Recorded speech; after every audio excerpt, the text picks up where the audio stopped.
진짜 기타 메고 밖에 한번 나가야 되겠습니다. 예, 녹화 좀 부탁드리겠습니다. 예. 오래전에 오래전도 아니죠. 한 몇 달 전에 그 일평생 정말 열심히 사회 가셨던 그리고 이제 은퇴하신 이제 목회자분과고 어떻게 하다가 이야기를 나누게 된 일이 있었는데, 그분이 이런 일을 합니다. 이런 말씀을 하더라고요. 내가 일평생 동안 열심히 진짜 사역을 했는데, 정말로 열심히 했는데, 지금 돌아보면 하나님이 원하시지 않는 일을 내가 좀 많이 한 것 같다라는 그런 회한이 서려 있는 그런 말씀을 하신 것을 제가 들었습니다. 그러니까 그분께서 만일 시간을 이렇게 되돌릴 수만 있다면, 다시 젊은 시절 목회자로 돌아간다고 한다면 하나님께 여쭤보고 또 하나님과 함께하면서 진짜 하나님이 좀 기뻐하시는 일을 내가 했으면 좋겠다라는 그런 마음이 있다는 것을 제가 그 마음을 좀 읽어볼 수 있었는데요. 그러니까 이제 젊은 시절 열심히 할 때는 잘 몰랐는데, 은퇴를 하고 나서 자신의 삶을 이렇게 돌아보니, 나의 삶을 다시 한번 되돌아보니 하나님과 함께하지 못하고 내 뜻대로 내 마음대로 했던 사역들이 많아서 후회스럽다, 이 말입니다. 우리가 잘 아는 그 여호와는 나의 목자시니 시편 23편에 보면 내게 부족함이 없으리로다 라고 고백하면서 하나님 앞에 일평생 겸손하게 살았던 다윗. 이 다윗은 하나님 앞에 정말로 복되고 아름다운 인생을 살았죠. 물론 그의 삶 속에 많은 어려움을 겪었지만 그럼에도 불구하고 이스라엘 왕들 가운데, 아니 이 성경에 나온 전체 인물 가운데서도 유일하게 하나님 마음에 합한 사람, 정말로 너는 내 마음이 들구나, 내 마음에 딱 합하구나라고 칭찬받은 유일한 사람이 누굽니까? 이 바로 다윗입니다. 이러한 다윗 또한 후회스러운 일이 있었죠. 내가 그때로 돌아간다면 내가 그렇게 하지 않았을 것인데 라는 후회스러운 일들이 그에게도 있었습니다. 오늘 본문에 나온 오늘 언약궤 운송 사건이 그 후회스러운 일들 중에 하나인 것이죠. 오늘 역대상 13장에 보시면 다윗은 언약궤를 옮기려다가 어떻게 합니까? 실패한 사건이 나옵니다. 자신뿐만 아니라 온 이스라엘 백성들이 언약궤를 다윗성에, 이 예루살렘으로 가져왔으면 좋겠다는 바람이 있었기 때문에 그는 이것을 가져오려고 했는데, 언약궤가 있던 기럇 여아림에서 예루살렘으로 가는 길에 어떤 사건이 일어납니까? 예, 그렇죠. 이 수레에다 싣고 가다가 언약궤가 이렇게 소가 뛰니까 이렇게 이 언약궤가 떨어지려고 하니까 그것을 손으로 딱 잡으려고 하던 우사라는 사람이 그 자리에서 죽임을 당합니다. 하나님의 심판으로 죽게 되고, 그러면서 다윗이 중간에 뭔가 잘못되었구나라고 하면서 이 첫 번째 운송을 이제 딱 그 자리에서 멈추게 됩니다. 실패한 거죠. 옮기려다가 중간에 옮기지 못했으니까 실패한 것입니다. 그리고 이 언약궤를 이 오벳 에돔이라는 가드 사람의 집에 두게 되었는데, 이 언약궤를 잠시 맡겨둔 것으로 그가 또 하나님의 복을 받게 되었다. 만일 오벳 에돔이라는 사람 집에 잠시 맡겨두었는데 이만큼 복을 받았다고 한다면, 언약궤가 정상적으로 예루살렘에 들어왔다면 더 많은 복을 받았을 것이다 하는 것을 오늘 우리에게 보여주고 있는 것이죠. 자, 그렇다면 오늘 다윗은 언약궤를 옮기는 과정에 있어서 왜 실패를 했냐는 겁니다. 내가 그때로 돌아갔으면 이렇게 했을 것인데 라고 다윗이 생각할 만큼 정말로 후회스러운 일이었거든요. 그러면 왜 다윗이 실패했는지를 살펴보시면서 오늘 또 우리에게 주시는 하나님의 말씀을 다시 한번 붙들 수 있기를 원합니다. 그가 언약궤 운송에 실패했던 이유를 크게 두 가지로 볼 수 있는데, 첫 번째는요, 하나님 말씀대로 하지 않았기 때문입니다. 우리가 이 말씀을 한번 같이 4장 15절 말씀 좀 길지만 같이 읽어보겠습니다. 시작. 진영을 떠날 때에 아론과 그의 아들들이 성소와 성소의 모든 기구 덮는 일을 마치거든 고아 자손들이 와서 맬 것이니라. 그러나 성물은 만지지 말라. 그들이 죽으리라. 회막 물건 중에서 이것들은 고아 자손이 맬 것이며. 자, 하나님께서는 광야 생활 중에 여러 장소를 옮겨 다니고 또 성막을 이동할 때에 언약궤를 포함한 이 성막 안에 들어가 있는 여러 성물들, 이 기물들을 옮길 때에 반드시 누가 매라고 합니까? 레위 지파, 고앗은 레위 지파 사람들입니다. 레위 지파 고앗 자손들이 메고 이동을 해라고 분명히 말씀합니다. 자, 그런데 메고 이동하는 일이 힘들고 또 시간이 많이 들기 때문에 만일 수레나 다른 짐승을 이용해서 옮기는 경우가 있다면 하나님의 무서운 책망을 받을 것이다. 또 그것을 너희들이 만지지 말라고 또 주님이 분명히 말씀하셨습니다. 자, 다윗이 언약궤를 예루살렘으로 가져오려는 목적은 정말로 선한 것이었습니다. 이 언약궤는 그 성막 가운데서도 지성소, 가장 중심에 있는 지성소 안에 딱 중심에 있는 것인데, 이 조각목 아카시아 나무로 만든 것으로 이제 폭이 한 130cm, 높이와 너비가 78cm 정도 됩니다. 이게 그렇게 크지 않는 나무 상자입니다.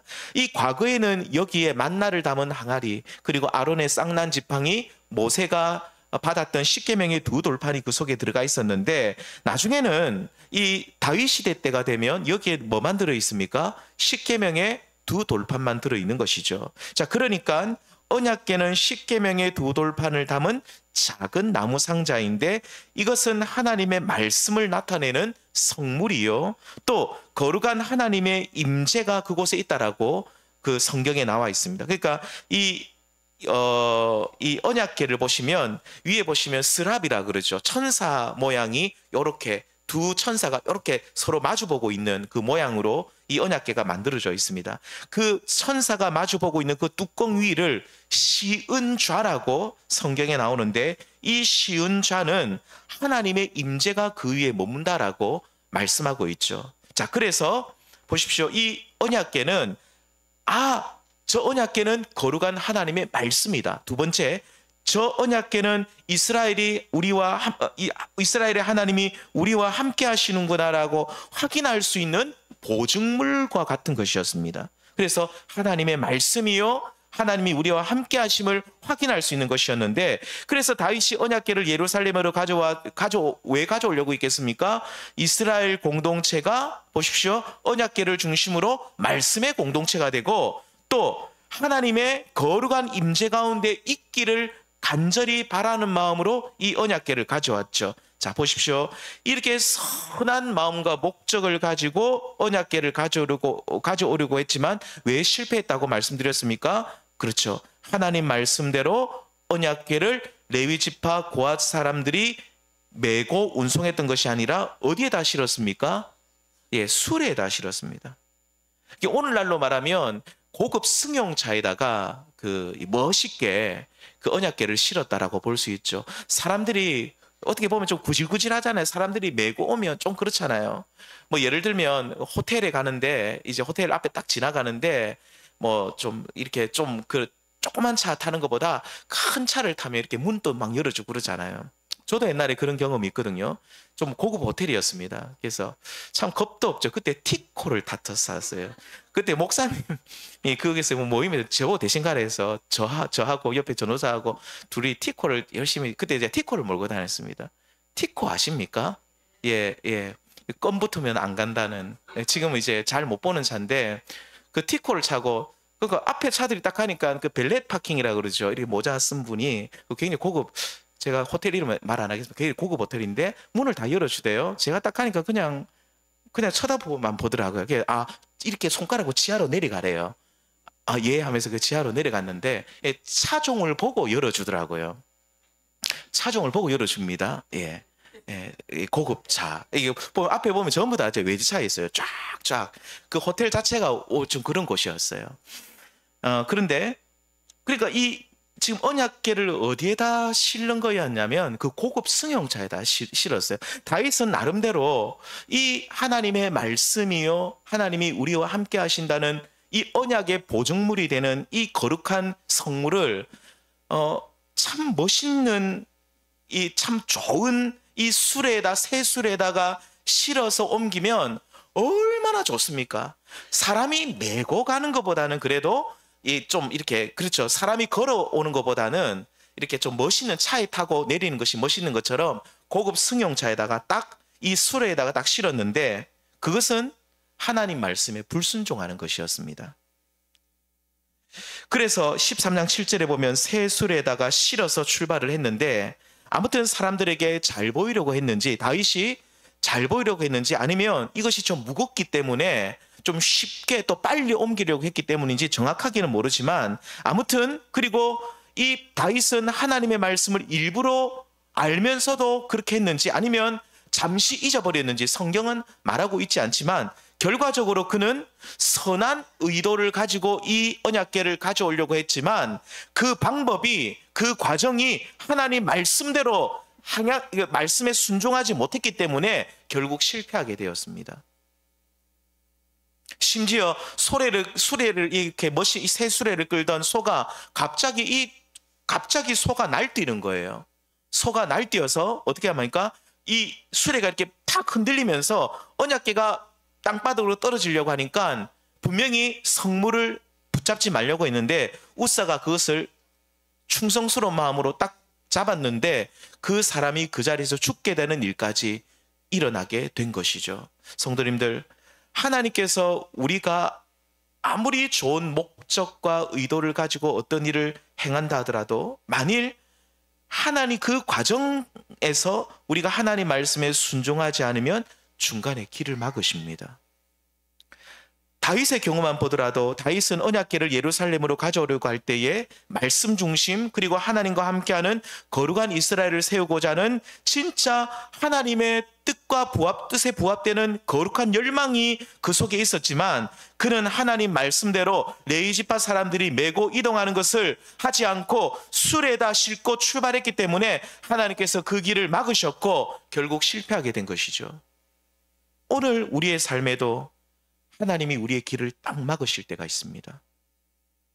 혹은 분명히 나는 진짜 선한 목적을 가지고, 진짜 나는 좋은 뜻을 가지고, 진짜 나는 내가 이 목표를, 좋은 목표를 가지고, 하나님이 기뻐하시는 목표를 가지고 출발하고 시작했는데, 우리가 가는 길이 딱 막히고 실패했을 때, 그때 우리는 뭘 해야 되겠습니까? 자기를 돌아봐야 됩니다. 역대상 13장에서 통일 이스라엘의 왕이었던 다윗은 언약궤를 옮기는 일에 실패했을 때 누구도 원망하지 않습니다. 아주 하나님이 싫어하시는 종류의 사람이 있는데, 저도 조금 그런 경향이 있는데, 어떤 사람을 제일 싫어하시냐면, 성경에 보면 어떤 일에 실패했을 때 누구를 원망하는 사람들입니다. 왜 우리 남편이, 왜 우리 아내가, 내가 이렇게 힘들게 사는 것은 내 아내 때문이고, 내 남편 때문이고, 또 누구 때문이고, 또 환경 때문이고, 심지어 부모님을 또 우리 부모님이 날 이렇게 낳아주셔가지고 내 인생이 이렇게 되었다라고 그렇게 하시는 분들이 있는데, 정말로 하나님이 그런 모습을 원하지 않으십니다. 다윗은요, 보십시오, 딱 실패했잖아요. 자기가 왕이거든요. 운송 사건에 이 거룩한 언약궤를 옮기는데 실패했을 때 요즘 같으면 어떻게 하겠습니까? 가만 안 두겠죠. 그 관계자들, 이 옮기는 일에 있어서 누가 책임자냐, 책임자를 딱 데려와가지고 이 사람 자르고 이 사람 자르고 이 사람 청문회 해가지고 잘못 있는 거 다 이렇게 밝혀내고 그렇게 하겠죠. 근데 다윗은 그렇게 하지 않았어요. 누구도 원망하지 않아요. 환경을 탓하지 않아요. 누구를 돌아봅니까? 자기 자신을, 나를 돌아보는 기회로 삼는 거죠. 이런 사람이 하나님이 기뻐하시는 사람인 줄 믿습니다. 일에 실패할 때에, 내가 무엇인가 되지 않을 때 누구를 원망하거나 누구를 탓하는 것이 아니라 도대체 내가 뭐가 문제인가, 나를 먼저 돌아보는 거죠. 자, 그러면서 13장 12절에 보시면 그날에 하나님을 두려워했다. 누가요? 다윗이요. 하나님을 두려워하는 마음을 딱 가집니다. 그러니까 하나님을 두려워하면서 자기를 돌아보는데 내가 하나님 말씀에 불순종한 부분은 없었는지 철저하게 자신을 돌아보는 기회로 삼았다는 것이죠. 이렇게 자신을 돌아보았던 다윗은 그가 하나님 말씀대로 언약궤를 옮기지 않았다는 사실, 하나님 뜻대로 이 언약궤를 옮기지 않았다는 사실을 알게 되었고, 그러면서 하나님 앞에 진심으로 회개하면서 그 다음 두 번째 옮길 때는 어떻게 했겠습니까? 하나님 말씀대로 당연히 레위 지파 사람들이 메고 옮기도록 해서 결국은 두 번째 옮길 때는 어떻게 했습니까? 무사히 언약궤를 예루살렘으로 옮기게 되었습니다. 그러므로 성도님들, 우리들도 무엇인가 길이 막힐 때, 인생에서 실패할 때에 지금 내가 행하고 있는 일, 이 일이 정말로 나는 좋은 뜻을 가지고 시작했지만 하나님 뜻대로 하나님의 방법대로 행하고 있지 않은 부분은 없는지 우리를 돌아볼 수 있는 지혜로운 성도님들 되시기를 바랍니다. 환경을 탓하거나 누구를 원망하기보다 다윗처럼 그 순간, 실패의 순간 하나님을 두려워하면서 철저하게 자기를 돌아보고 하나님 말씀에 불순종한 부분이 있으면 다시 유턴을 해가지고 하나님 말씀으로 돌아가는 용기와 지혜가 있으시는 우리 모든 성도님들 되시기를 축원드립니다. 그렇게 할 때에 하나님께서 다시 우리가 가는 그 길에 형통함을 주시고 시마다 때마다 도우시는 은혜를 베풀어 주실 것입니다. 좋은 의도, 좋은 목표를 가지셔야 됩니다. 이것은 당연합니다. 우리 그리스도인들이 나쁜 목표를 가지고 예를 들면 내가 저 사람 죽여야지, 아니면 내가 어떻게 해가지고 저기를 망하게 해야지.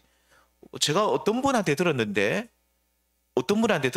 그분은 어떤 조직에 들어가가지고 자기가 이 조직에 들어온 목적이 자기가 보니까 여기 좀 안 좋은 일들이 있어요. 그러니까 자기가 어떻게 해서든지 이 조직을 자기가 망하게 해야 되겠다, 이런 목표를 가졌대요. 하나님은 그런 마음을 절대 안 주십니다. 그 마귀가 주는 마음이에요. 속고 있는 거죠. 자기가 그 조직에 들어가가지고 내가 나쁜 것을 내가 봤기 때문에 내가 어떻게 해가지고 이 조직을 내가 망하게 해야 되겠다. 하나님은 그런 마음 안 주십니다. 성경에 보십시오. 그런 마음을 하나님이 주시는가? 안 주십니다. 우리는 좋은 목표를 가져야 됩니다. 내가 몸담은 어떤 회사나 내가 몸담은 조직이 더 좋은 모습으로 성장해 나가도록 내가 마중물이 돼야 되겠다. 그런 선한 목표와 목적을 가지고 내가 모든 일들을 행할 수 있어야 됩니다. 우리 그리스도인들은 그런 선한 마음을 가져야 됩니다. 그런데 선한 목적과 선한 목표와 의도를 가지고 있다 하더라도 그것을 행하는 과정에서 우리가 행여나 하나님 말씀대로 행하지 못하고 불순종하게 되면 우리는 하나님이 길을 막으실 때가 있거든요. 길을 반드시 막으십니다. 실패한 후에 그때 그렇게 할 걸, 내가 목적은 좋았는데 내가 그 과정에 있어서 하나님 뜻대로 행하지 못했구나라고 후회하지 마시기를 바랍니다. 저는 우리 성도님들이 후회스러운 인생을 살아서는 안 된다고 봅니다. 정말로 짧은 우리의 인생, 한 번밖에 없는 우리의 인생, 다시 돌아갈 수 없는 우리의 인생, 우리가 어떤 일을 시작할 때 하나님께 다시 한번 물어보시고 여쭤보시고, 그리고 정말로 좋은 선한 목표와 뜻을 가지시고 그 과정도 하나님께서 원하시는, 하나님이 기뻐하시는, 또 하나님의 뜻대로 그 과정도 잘 행하셔서 우리의 삶 속에 하나님께서 주시는 형통함을 누릴 수 있는 저와 우리 모든 성도님들 될 수 있기를 축원드립니다. 후회하지 말고 그때 그럴 걸이라고 후회하지 않고 우리의 삶이 하나님 앞에 아름답게 펼쳐질 수 있는 그런 형통의 복을 받으시는 우리 모든 성도님들 될 수 있기를 다시 한번 축원합니다. 자, 두 번째 다윗이 언약궤를 옮길 때 실패했던 이유는요, 이스라엘의 진짜 주인이, 이스라엘의 진짜 왕이 하나님이시라는 사실을 다윗이 잠시 잊어버리고 있었습니다. 다윗은 이 언약궤를 옮길 때 실패했던 사건을 담고 있는 오늘 13장에 보시면 13장 3절에 다윗이 이렇게 말을 합니다. 자, 함께 읽겠습니다. 시작. 우리가 우리 하나님의 궤를 우리에게로 옮겨오자. 자, 이게 보십시오. 우리가 우리 하나님의 궤를 누구에게로 옮겨오자고요? 우리에게로 가지고 오자. 그리고 나서 아까도 말씀드렸지만 실패했습니다. 이렇게 옮겨 오다가 중간에 우사도 죽고 언약궤를 그냥 오베데돔의 집에 두게 되었는데, 이렇게 첫 번째 운송 과정에 실패했을 때 그 다음 하나님 이 13장 12절에 보시면 이렇게 말씀합니다. 함께 읽겠습니다. 시작. 그날에 다윗이 하나님을 두려워하여 이르되 내가 어떻게 하나님의 궤를 내 곳으로 오게 하리요. 보십시오. 내가 어떻게 하나님의 궤를 내 곳으로 오게 하리요. 자, 다윗은 하나님의 언약궤를 첫 번째 13장 3절에서는 어떻게 했습니까? 우리에게로 옮겨오자라고 합니다. 그런데 언약궤를 옮기는데 실패한 후 자신을 돌아보면서 내가 하나님의 말씀대로 레위 지파 사람들에게 메고 옮기도록 하지 않고 수레에다 싣고 왔구나라는 사실을 깨닫게 되었다고 했습니다. 그러면서 또 한 가지, 다윗은 내가 이스라엘의 왕이기 때문에 언약궤는 내가 내 마음대로 나에게로 옮겨올 수 있다라고 생각을 했습니다. 그래서 그가 언약궤를 옮길 때에 분명히 말합니다. 13장 3절에 하나님의 궤를 누구에게로? 우리에게로 옮겨오자. 무슨 뜻이냐면 이스라엘의 왕인 나는 내가 원하는 대로 다 할 수 있다, 이 뜻입니다. 언약궤를 예루살렘으로 옮기는 일도 나는 내가 왕이기 때문에 얼마든지 내가 쉽게 이 언약궤를 내가 원하는 시간에 내가 원하는 방법대로 내가 원하면 언제든지 이 언약궤를 나에게로, 우리에게로 이 언약궤를 가지고 올 수 있다라고 생각을 했죠. 결국 다윗이 언약궤를 옮기는 데 실패했을 때 잠시 이스라엘의 진짜 왕이 누구인지 다윗이 잊어버리고 있었습니다. 하나님께서만이 이스라엘의 참 왕이시오, 참 주권자이신데 대신 다윗을 잠시 이스라엘의 왕으로 세워주셨을 뿐이고 진짜 이스라엘을 다스리시는 분은 우리 하나님이신데, 만왕의 왕이신 우리 하나님이 진짜 주인이신데 그 하나님을 잊어버리고 잠시 자신이 진짜 이스라엘의 왕인 것처럼 행세를 했다, 이 말입니다. 그래서 언약궤를 옮기는 데 실패했을 때 자신의 잘못을 깨닫게 하시고는 그날에 하나님을 두려워하죠. 내가 왕이 아닌데, 진짜 왕은 우리 하나님이신데 내가 교만했구나라는 사실을 깨달으면서 13장 12절 말씀처럼 내가 어떻게 하나님의 궤를 내 곳으로 오게 하리요? 어찌 내가 이 궤를 나에게 가져올 수 있으리요? 라고 하면서 자신이 이 궤를 나에게로 내가 원하는 대로 끌어올 수 있다라고 교만했던 자신의 모습을 하나님 앞에 철저하게 회개하고 있는 것을 보게 됩니다. 우리 성도님들, 그래서 이 다윗은요, 이 언약궤를 옮기는 것을 실패하고 난 뒤에 자기가 정말로 하나님 앞에 잘못했다, 말씀에 불순종한 것 첫 번째고, 두 번째는 내가 왕노로 됐구나, 하나님이 나를 잠시 이스라엘의 왕으로 세워주셨고 진짜 이스라엘의 참 왕은 우리 하나님이신데 내가 하나님의 주권을 인정하지 않고 하나님의 왕되심을 고백하지 않고 내가 주인 노릇하고 내가 왕 노릇했구나라고 하면서 얼마나 자기 자신을 돌아보고 회개하면서 또 내가 왕 노릇했던 그 모습을 하나님 앞에 후회했는지 모른다, 이 말입니다. 그래서 15장에 넘어가면 13장에서는 첫 번째 언약궤를 실패하고 난 뒤에 15장에 두 번째 옮기는 성공 사건이 15장에 나오는데, 15장에 보시면 그는 하나님 앞에 어떤 모습으로 서 있습니까? 그 같은 사건을 기록하고 있는 사무엘하 6장에 보시면 똑같은 사건입니다. 다윗이 언약궤가 성공적으로 예루살렘에 들어올 때 어떻게 했느냐, 이렇게 했다고 말합니다. 같이 한번 읽어보겠습니다. 시작. 다윗이 여호와 앞에서 힘을 다하여 춤을 추는데 다윗이 배 에봇을 입었다. 보십시오. 다윗이 여호와 앞에서 힘을 다하여 뭘 했다고 말합니까? 춤을 추었다라고 말합니다. 좀 더 자세히 말씀드리면 그 사무엘하 6장에 보면 옷이 벗겨질 만큼 사람들 앞에서 춤을 추었다. 그러니까 이스라엘의 왕으로서 채통을 버리고 힘있게 춤을 추었다. 우리 성도님들, 그 채통을 버린다는 것이 참 쉽지 않은 일이거든요. 다윗은 왕이었어요. 왕이었는데 지금 언약궤가 들어오는 그 모습을 보고 다윗이 막 춤을 춥니다. 아까 우리 성가대 이렇게 막 이렇게 하시던데 이 정도 막 이것도 참 아름답게 어쩜 그렇게 잘하십니까? 예, 그 찬양도 찬양이지만 이렇게 내 영혼이 이거 박자 맞춰가지고 이게 하는데 이게 쉽지가 않거든요. 굉장히 잘하시는 겁니다. 잘하시는 건데 하나님 앞에 찬양하는 거죠. 그런데 다윗은요 이거보다 더 막 쉽게 말하면 성경에 보면 이 옷이 다 벗겨질 만큼 우리 성도들 춤 열심히 추는 분들 보면 그 막 바지가 다 벗겨질 만큼 열심히 추는 분들 있잖아요. 예. 막 그렇게 열심히 춤을 추는데 이 모습을 보고 그의 아내 미갈이라는 아내가 여자가 뭐라 그러냐면 다윗을 업신여겼다라고 나옵니다. 근데 다윗은요 우리 성도들 왜 이토록 춤을 열심히 추었을까요?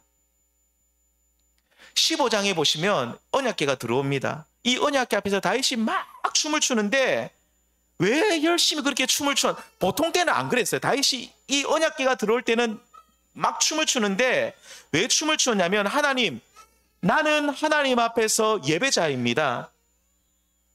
하나님, 나는 어린 아이와 같은 한 사람의 예배자입니다. 나는 비록 이스라엘의 왕으로 세움받았지만 이스라엘의 진짜 왕은 내가 아니라 누구라고요? 오직 우리 하나님이십니다. 라는 그 고백이 그의 춤 속에 담겨 있는 겁니다. 채통을 버리는 겁니다. 내가 이제는 왕이 아니라 하나님 앞에서는 나는 왕이 아니라 하나님 앞에서는 내가 주권자도 아니라 하나님 앞에서는 내가 아무것도 아닌 한 사람의 예배자에 불과하고 나는 하나님 앞에서 진짜 어린 아이처럼 춤추며 예배하는 한 사람의 예배자다. 이런 고백이 그의 그 과격한 춤 사이에 담겨 있다 이 말입니다. 성도님들, 우리가 가는 길이 갑자기 막히고 다윗이 첫 번째 언약궤를 옮길 때처럼 실패했을 때에 소들이 뛰고 수레가 전복될 만큼 우리 인생의 길이 뒤틀릴 때에 다윗처럼 하나님을 두려워하면서 자신을 돌아봐야 됩니다. 꼭 점검해야 될 부분이 뭐냐면 내가 하나님의 주되심을 인정하지 않고 내가 주인 노릇한 부분은 없는지 우리 자신을 살펴보아야 된다 이 말입니다. 다윗은 지금 이 언약궤 앞에서 춤을 추고 찬양하는 이유는 그가 물론 찬양하는 것이 좋아서 그런 것도 있지만 그거보다도 하나님 앞에서 나는 하나님 앞에서만큼은 내가 왕이 아니라는 겁니다. 이스라엘 모든 사람들은 다윗을 왕으로 인정하고 왕으로 막 칭송하고 당신만큼 위대한 왕은 없습니다라고 막 사람들이 높여주고 있어서도 다윗은 하나님 앞에서 그 춤을 추면서 하나님, 나는 하나님 앞에서 왕이 아닙니다. 나는 하나님 앞에서 주가 아닙니다. 이 이스라엘의 사람들이 모든 사람들이 나를 주요 왕이라고 인정하지만 나를 그렇게 높여주지만 하나님 앞에서만큼은 아닙니다. 그 고백이죠. 그가 첫 번째 실패했을 때 자기가 왕노릇 했던 겁니다. 이 언약궤를 나에게 끌고 와, 내가 언제든지 끌고 올 수 있고 내가 원하는 대로 내가 원하는 때에 이 언약궤를 내 마음대로 가져올 수 있다. 자기가 왕노릇 하는 거죠. 그래서 두 번째 언약궤를 옮길 때는 하나님, 내가 왕노릇 했던 것 다 주님 앞에 용서를 구합니다. 내가 잘못했습니다. 그러면서 하나님 앞에 막 춤을 추면서 나는 왕이 아닙니다 이 말입니다. 나는 왕이 아니고요. 하나님, 나는 그냥 하나님 앞에 한 사람의 예배자에 불과하고 나는 하나님의 사랑받는 자녀입니다. 나는 왕이 아닙니다. 나의 왕은 오직 하나님 한 분밖에 없습니다. 열심히 춤을 추며 찬양했던 것입니다. 우리 사랑하는 성도님들, 오늘 우리의 삶 속에서도 우리 인생이 길이 막힐 때 꼭 점검해야 될 것은 내가 내 멋대로 내가 왕노릇한 부분은 없는지. 저는 어떤 분들 보면 참 안타까운 것은 어떤 일을 시작할 때에 하나님이 우리의 왕이시잖아요. 그러면 철저하게 딱 엎드려 가지고 왕이신 하나님, 내가 이 일을 해야 될까요? 말아야 될까요? 어떻게 하면 좋을까요? 라고 물어보고 시작을 해야 된다 그 말입니다.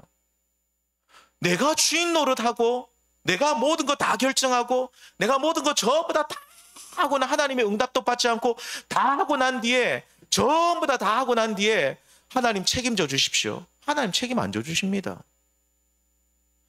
네가 왕노릇하고 네가 다 했는데 네가 알아서 하라는 거죠. 우리 하나님께서는 철저하게 우리가 많은 일을 하지 않아도 좋습니다. 작은 일을 하더라도 하나님 앞에 하나님 어떻게 하면 좋을까요? 하나님께 여쭤보고 물어보고 하나님의 철저한 왕권을 주권을 인정하고 우리가 모든 일을 행할 때에 하나님이 우리의 삶 속에 진정한 형통을 허락하여 주실 줄 믿습니다. 다윗은 이 언약궤를 옮기는 것을 실패하고 난 뒤에 그는 이 사실을 너무 뼈저리게 느꼈습니다. 아, 내가 잠시지만 내가 진짜 정신이 어디 헷갈하겠구나. 내가 잠시 이상해졌구나. 하나님이 왕이신데 내 멋대로 내 마음대로 이 언약궤를 나에게로 끌어올 수 있다라고 생각했던 나의 이 교만함. 하나님 앞에 내가 정말 잘못했구나. 그러면서 정말로 이 언약궤가 두 번째 들어올 때는 회개하는 마음으로 춤을 추면서 하나님, 나는 왕이 아닙니다. 나는 그냥 한 사람의 어린아이와 같은 예배자입니다. 막 바지가 벗겨지고 온 몸에 알몸이 될 만큼 그 부끄러운 모습이라 할지라도 그 사람들 앞에서 채통을 다 버리고 진짜 저 왕이 저거 봐라라고 사람들에게 웃음거리가 되었어도 그는 하나님 앞에서 내가 하나님 앞에서는 왕이 아니라는 사실을 그렇게 춤을 통해서 하나님 앞에 고백했던 것이죠. 성도님들, 말씀을 맺겠습니다. 우리가 가는 길이 막힐 때 당황하지 마시고 무엇보다 낙심하지 마시기를 바랍니다. 우리는 다시 일어설 수 있는 줄 믿습니다. 다윗처럼 실패 가운데 환경이나 주변 사람들을 탓하지 마시고 오직 하나님을 두려워하시면서 두 가지를 점검하십시오. 첫 번째, 하나님 말씀에 불순종한 모습은 없는지. 두 번째, 하나님의 왕되심을 인정하지 않고 내가 왕노릇하면서 하나님을 내 마음대로 조종하려고 했던, 그러니까 하나님은 그냥 가만히 계십시오. 이것은 내가 알아서 하겠습니다. 그러니까 하나님을 내 마음대로 하려고 했던 교만한 모습은 없었는지 다시 한번 우리 자신을 돌아보시면서, 그러면서 그분의 주권을 인정하시고 또 말씀으로 다시 돌아가셔서 한 번밖에 없는 우리 인생, 그때 그렇게 할 걸 후회가 실패하고 후회스러운 인생으로 점철되는 인생이 아니라 정말로 한 번밖에 없는 우리 인생, 그때 그렇게 할 걸 후회하는 것이 아니라 정말로 그래도 내가 많은 일을 못했지만 하나님 앞에 참 잘 살았구나라고 하나님 앞에 감사할 수 있는 우리 성도님들의 삶이 될 수 있기를 축원합니다. 우리 인생이 길다면 길고 너무나도 짧다면 짧습니다. 우리의 남은 인생이 얼마가 될지는 모릅니다. 하지만 남은 생애만큼은 하나님 말씀대로 행하시고 하나님의 주권 앞에 하나님의 왕되심을 늘 인정하셔서 실패 없는 하나님이 주시는 진정한 형통함을 누리시는 복된 성도님들 될 수 있기를 다시 한번 축원합니다. 기도하시겠습니다. 아버지, 감사합니다. 하나님이